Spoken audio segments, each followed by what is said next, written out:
বক্তব্য নিয়ে আসছেন কারা নির্যাতিত আলেমদ্দিন জননেতা বাংলাদেশ খেলাফত মজলিসের সংগ্রামী আমির আল্লামা মনিরুল হক।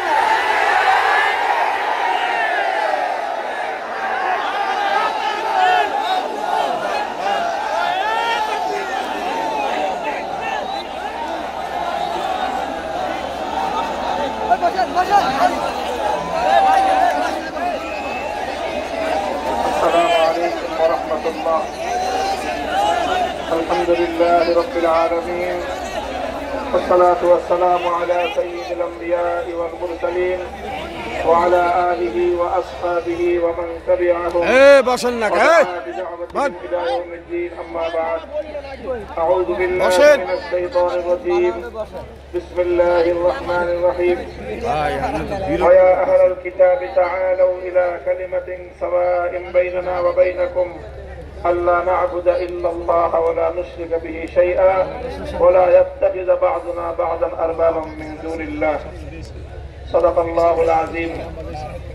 ইসলামী আন্দোলন বাংলাদেশের উদ্যোগে আয়োজিত চরমনাই দরবারে অনুষ্ঠিত আজকের এই ঐতিহাসিক ওলামা মাশায়েখ সম্মেলনে উপস্থিত ইসলামী আন্দোলন বাংলাদেশের মোহতারাম আমির পীর সাহেব চরমনাই সৈয়দ রেজাউল করিম হাফিজাহুল্লাহ, অন্যান্য শীর্ষ ওলামায়ে কেরাম এবং সমবেত ওলামা মাশায়েখ, আমার প্রাণপ্রিয় ধর্মপ্রাণ মুসলমান ভাই ও বন্ধুগণ, সংক্ষিপ্ত পরিসরে কয়েকটি কথা আজকের বাংলাদেশের বিশেষত জাতীয় রাজনৈতিক প্রেক্ষাপটে ওলামায়ে কেরামের সামনে ঐতিহাসিক সুযোগ এসেছে এবং সুযোগ আসার কারণে তাদের কাঁধে ঐতিহাসিক জিম্মাদারি এবং দায়িত্ব বর্তেছে। আমরা যদি আজকের এই প্রেক্ষাপটে আমাদের দায়িত্ব পালনে ব্যর্থ হই, ইতিহাস আমাদেরকে ক্ষমা করবে না। এই জন্য যাদের কাঁধে দায়িত্বের বোঝা, আমরা শুধুমাত্র এক একজন ব্যক্তি নই। যেমন ইতিপূর্বে অনেক ভাই বলেছেন, হযরত শাইখুল হাদিস আল্লামা আজিজুল হক রাহমাতুল্লাহ আলাইহির দায়িত্বের জোয়াল এখন আমার কাঁধে। হযরত পীর সাহেব মরহুম সৈয়দ ফজলুল করিম রহমতুল্লাহ আলাইহির দায়িত্বের বোঝা আমাদের বর্তমান হযরত পীর সাহেবের উপর। মুফতি ফজলুল হক আমিনী রহমতুল্লাহ আলাইহি সহ আকাবিরদের দায়িত্বের বোঝা আমাদের ভাই মাওলানা মুফতি সাখাওয়াত হোসেন রাজির কাঁধে। এমনি ভাবে আমরা বর্তমান প্রজন্ম আমাদের পূর্বসূরীদের রেখে যাওয়া একটি সুন্দর প্ল্যাটফর্মের উপর আজকে আমরা দাঁড়িয়ে আল্লাহর দ্বীনের কাজ করা শুরু পেয়েছি। কাজে এই জায়গা থেকে আজকের এই জাতিকে যদি আমরা নেতৃত্ব দিতে, যথাযথ দিক নির্দেশনা দিতে যদি আমরা ব্যর্থ হই, তাহলে আমাদেরকে অনেক বড় মাসুল গুনতে হবে, দুনিয়াতেও এবং আখিরাতেও। আমি আজকের যে জাতীয় চাহিদা, বিশেষ করে সারা বাংলাদেশের সকল ধর্মপ্রাণ শুধু নয়, যারা ধর্মকে ভালোবাসে অন্তত তারাও ইসলাম প্রেমী সকল মানুষের অভিন্ন চাহিদা হলো ইসলামী নেতৃত্ব তারা ঐক্যবদ্ধভাবে জাতির সামনে অগ্রসর হোক, জাতির সামনে উপস্থিত হোক। আমি আমার দীর্ঘ যে পর্যবেক্ষণ বাংলাদেশের ধর্মীয় এবং রাজনৈতিক অঙ্গন নিয়ে, সেটা আমি দেখি যে বাংলাদেশে আমরা আলহামদুলিল্লাহ ইসলামিক দৃষ্টিকোণ থেকে আমাদের পার্শ্ববর্তী উপমহাদেশের অন্যান্য দেশের তুলনায় আমরা অনেক সহনশীল একটি জায়গায় রয়েছি। আমাদের বাংলাদেশে ইসলামপন্থীদের মধ্যে পারস্পরিক ঈমান এবং কুফরির কোনো ইখতিলাফ নেই, মতবিরোধ নেই, যেটা আমাদের পার্শ্ববর্তী দেশগুলোতে রয়েছে। সেখানে শিয়া সুন্নির মতো জটিল বিরোধ রয়েছে।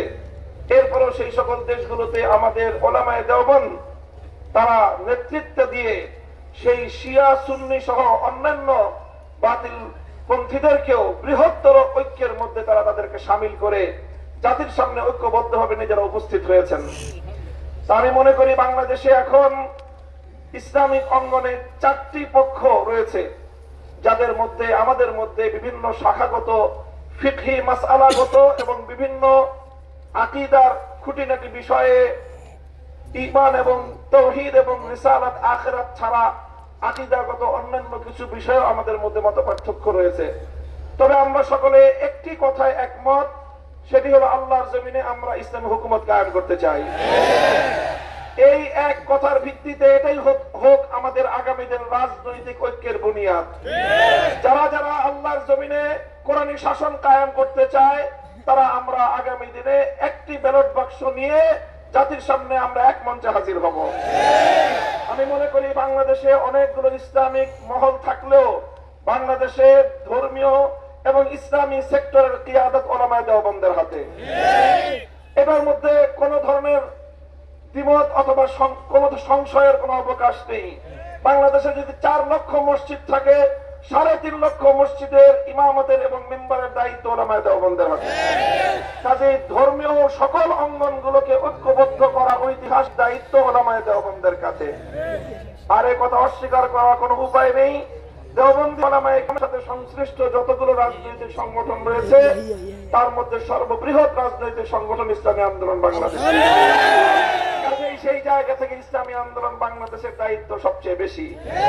আলহামদুলিল্লাহ, আমি সাক্ষী দিচ্ছি লাখো জনতার এই মজমায় আমরা হযরত পীর সাহেব চরমনায় সৈয়দ রেজাউল করিম সাহেব হাফিজাহুল্লাহর মধ্যে সেই উদারতা এবং সেই আন্তরিকতা আমি প্রত্যক্ষ করেছি, আমি সাক্ষী দিচ্ছি।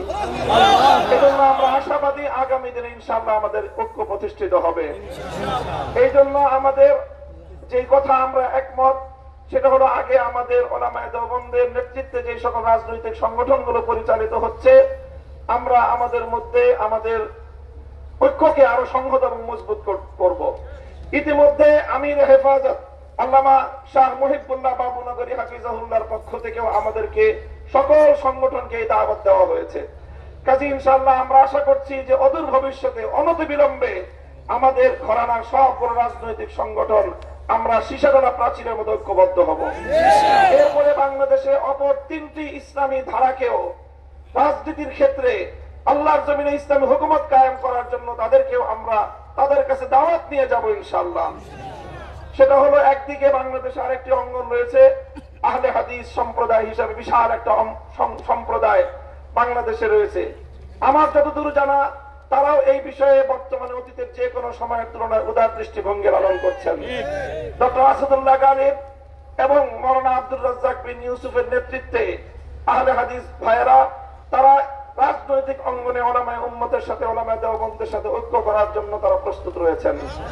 আমাদের আরেকটি অঙ্গন রয়েছে যাদেরকে আমরা সুন্নি বলে জেনে থাকি, সেই সুন্নি ভাইয়েরাও আমি আশা করি এবং আমার কাছে যতটুকু ধারণা তারাও ঐক্যের জন্য প্রস্তুত রয়েছেন।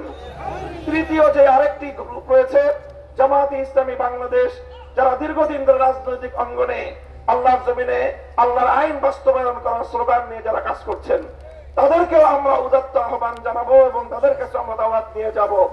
এইভাবে উলামায়ে দেওবন্দ যদি ঐক্যবদ্ধ হয়ে আহলে হাদিস সুন্নি জামায়াতে ইসলামী সহ ঐক্যবদ্ধ হতে পারে, বাংলাদেশে উম্মতের উলামায়ে কেরামের কাছে জিজ্ঞাসা করা ছাড়া কোন রাজনৈতিক সিদ্ধান্ত গ্রহণ করা যাবে না। ইনশাআল্লাহ আল্লাহর নিজাম অনুযায়ী চলবে, কোরআনী শাসন বাস্তবায়ন হবে।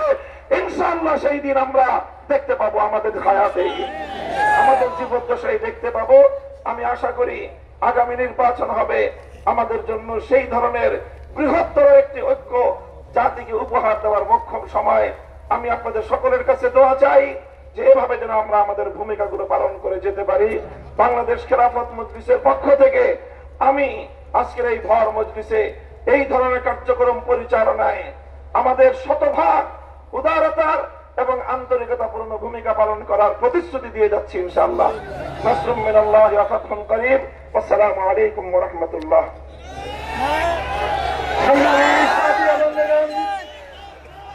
উলামা মাশায়েখ সম্মেলনের পর্যায়ে গুরুত্বপূর্ণ বক্তব্য রাখবেন ইসলামী আন্দোলন বাংলাদেশের